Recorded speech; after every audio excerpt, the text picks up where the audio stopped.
তাহলে কি জাতীয় ক্রিকেট বোর্ড রাজনীতিমুক্ত হচ্ছে না? এক কথায় বলতে গেলে না।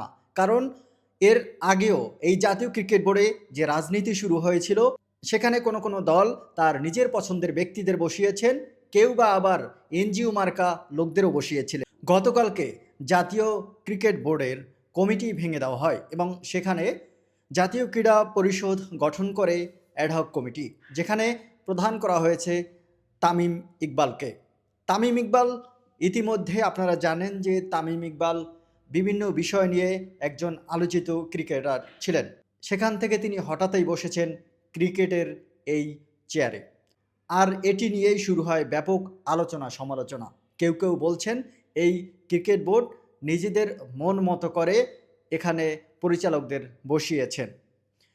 সর্বশেষ এটি নিয়েও আজকে জাতীয় সংসদেও বেশ আলোচনা হয়, যেখানে হাসনাত আবদুল্লাহ বলেছেন এটি একটি বাপের দোয়া ক্রিকেট বোর্ড, যার জবাবে স্বরাষ্ট্রমন্ত্রী নিজেও এর উত্তরে তিনি বলেছেন আমরা কোনো মায়ের দোয়া বা বাপের দোয়া ক্রিকেট বোর্ড গঠন করিনি। তিনি প্রশ্ন তুলেছেন তখন ক্রিকেটের উপদেষ্টা যে আসিফ মাহমুদ সজীব ভুঁইয়ার বিভিন্ন কর্মকাণ্ড নিয়ে। আর আমরাও জানি যখন আসিফ মাহমুদ সজীব ভুঁইয়া তিনি দায়িত্ব পালন করছিলেন, তখন তাকে নিয়েও বিভিন্ন আলোচনা সমালোচনা হয়েছিল। তিনি সেখানে বিভিন্ন বিষয় হস্তক্ষেপ করছেন এমন প্রশ্নও ছিল সেখানে, এমন কথাও উঠছিল সেখানে।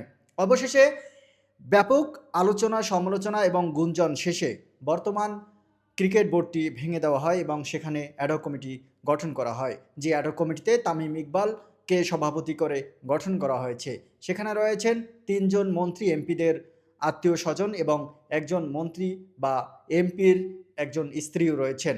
আর এই পরিস্থিতিতে দেশের ভিতরে ব্যাপকভাবে আলোচিত হচ্ছে জাতীয় ক্রিকেট বোর্ড।